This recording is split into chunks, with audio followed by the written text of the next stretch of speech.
Hello, hi folk. D in the sunroom, as you can see. Sunday the 26th of October 2025. And I'm here this evening with a story on a heinous crime that was committed on a young Irish girl back in 2000, and the court case was back in 2019. The perpetrator was sentenced to 17.5 years. And even though he was sentenced, the horror hasn't ended for this young girl. Because this vile excuse for a human being, aided and abetted by this justice in Ireland, to appeal after appeal, and she's petrified each time that he's going to be granted it. But what has happened lately has been terrorising the life out of this young girl. This excuse for a man that came into this country already wanted in another country, had proper vetting been done, this young mother, and the previous grape of people trusting a taxi man. Yes, they gave him a taxi and a licence without proper vetting. And they can't get away with saying there is no such thing as unvetted. He was already wanted. The Taxi Federation is putting people's lives at risk without doing background checks on these people. But how can they? If the so-called proxy government lets them use whatever name they want to when they arrive. No proper identification, no entry. No entry, no leave to stay. But this vile, I'm not going to call him an animal because I'll be insulting my dog. Detectives were with her right up to the day he got sentenced. 19 years, but the sentence ended up, for some reason, 17.5 years. Because all the DNA and everything was 100%. He didn't do the appeals to say he didn't do it for his innocence. And everybody's entitled to an appeal. Well, that's one thing. And you pay for it. But when you hear his reasoning for that the sentence should end. And this is the young mother's words, the young girl. Detectives rang me today to inform me that for the second time, this Romanian, Lowen Linger, Lingurar, Lingura, Lowen Lingura, has been granted to appeal against a 17.5 year sentence for the heinous crimes committed on this young girl who trusted the man driving a taxi in Ireland, thinking she was safe. Surely I'll be safe. The Taxi Federation surely wouldn't allow the likes of what he turned out to be, drive a taxi. No, she was unsuspecting, innocent young girl getting into a taxi to take her home after leaving her friends. This young girl got so worried on her journey of his behaviour. She was in the passenger seat in the front. She got so scared. And she attempted to take a picture of his licence. And he caught her. Took his hand to the back of her head and her hair and yanked her face straight into the dashboard. smashing her teeth, what he did to her face, until he knocked her out. Until he put her unconscious. He didn't know whether he killed her or not. Was it maybe a blessing that she was unconscious? Maybe was it a blessing after what was did to her? I wouldn't want to remember it either.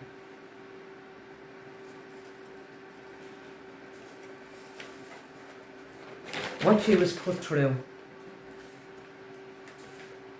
heinous. And then under these mitigating criteria, cultural excuses I call them, mitigating criteria. This animal, sorry I keep saying that, this excuse for a human being, not only did he violate her and rape her over and over again, when she did wake up, it was brighter. She couldn't understand, she was confused. But little did she know that he obviously thought she was dead and gone to get someone to help him get rid of her. Not worrying about the DNA because he was going to be getting rid of her. She got out. She got out of the locked taxi and screamed and saw help and got help. Help came from. And when she was taken to get emergency help, that was when it came out what had happened to her while she was unconscious. How many did he invite into the taxi to violate her? They found 3 different DNAs in her. 3. 3 different DNAs. You see, he didn't bother to try and take any precautions because he'd no intentions in leaving her alive. When he left her in that taxi, he thought she was dead. And from the DNA taken from this young girl, and this is only 2019, when the DNA was taken, that's how they were able to match it to his previous victim, an exchange student. She was the other one that he'd already violated. But she wasn't able to identify like the way this young brave mother was. And that's how he was caught. Because this person survived. This young girl is after being put through so much, it's unbelievable. After his sentence in 2019 of 17 and a half years, she was just thrown to the wolves. No counselling, no anything. After this state let her down. And that has to change. That has to change. Where she ended up in an apartment on Clondalkin. Who was the family beside her? Yeah, you guessed it. The family of Loan Lingor.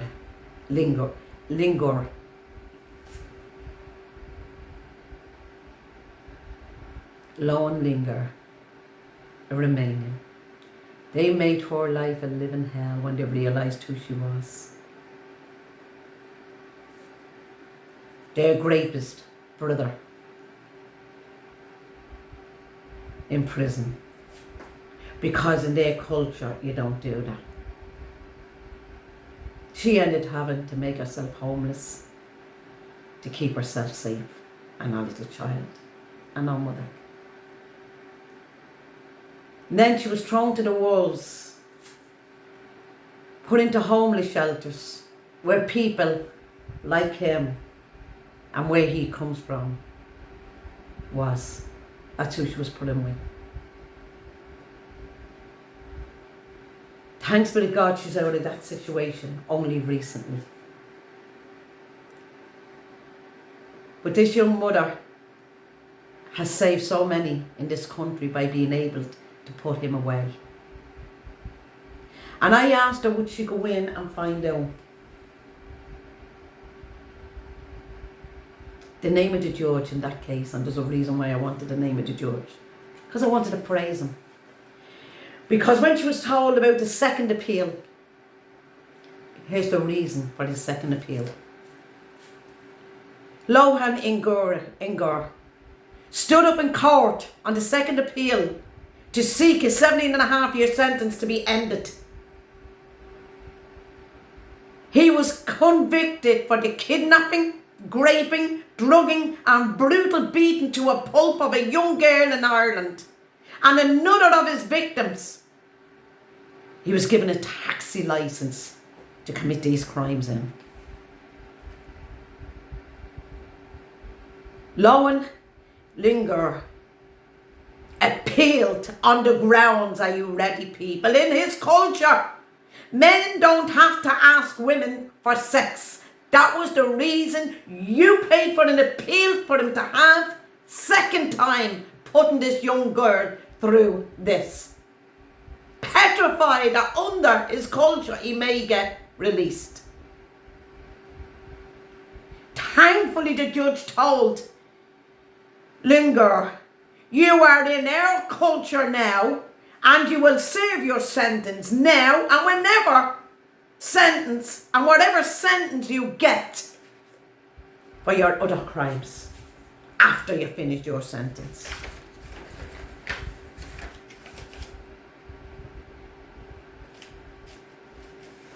And then we've got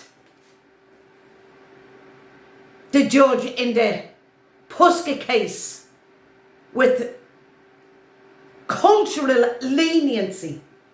Is this going to stir him up again to go for the third attempt at an appeal?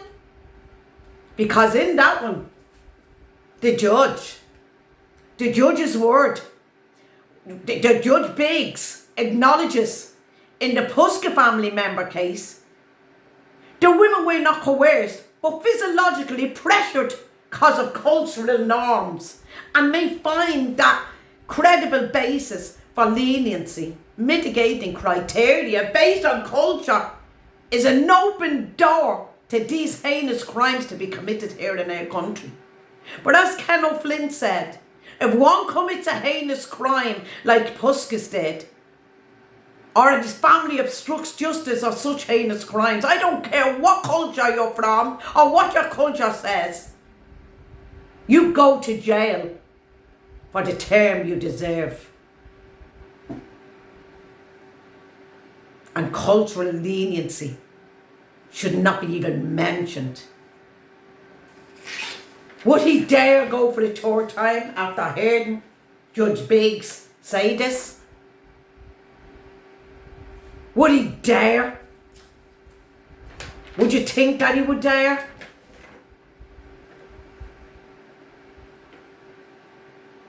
Yes.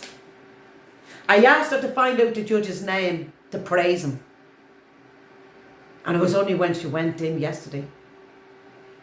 She came back to me in a panic. So upset. She said, he's been in the court again. I said he couldn't be. This is Saturday. There's no appeals court on a Saturday. He's been in the court again, Dave. And this time he's in the court saying the sentence was way out there too long. His sentence was over the top for what he did. Thankfully, this judge also seen sense and didn't grant him his appeal. The third time. She only found out yesterday. I said maybe it's a mistake. Get on to the detectives. They confirmed yes. They rang her back. Yes, he was in for the third time. Aided and abetted by the justice system in this country, the Minister for Justice there has to be a change to this. When there's 100% evidence, is he still entitled to an appeal? Yes. But to keep doing it and keep putting this young girl, and this is what you just said to me today, Dee, I'm in a panic. I'm 90 all night. I haven't slept. I'm worried sick. What if I walk into him in the street? It's going to happen. She's in an office. See? They didn't even ring her to tell her. And you know what they said? They said to her, we didn't ring you because we didn't want to upset you. We don't ring victims to tell them they're appealing. Shouldn't she be allowed to be there to object to it? That she's still suffering? We need to come together in this country. All families of victims, all victims themselves needs to come together. And I'm going to speak to somebody. I'm going to speak to somebody this week. I'm going to make it my business to get something up and running and get some kind of a case into them courts to put a stop to this torture of victims. This young girl is petrified that one of these judges like Judge Biggs is going to grant them under his cultural entitlements. What is it that it's called? Cultural leniency. Cultural leniency and mitigating, oh my God, criteria. And that's what Judge Biggs gave such a small sentence to the family of Puska. He could have got away with what he did. They burned the clothes, they burned all the evidence. Only for video footage. I'm going to ask people out there that's victims and families of victims to join us in getting this stopped, the torment of victims from the perpetrator from the prison cell. Over and out for the moment. Day.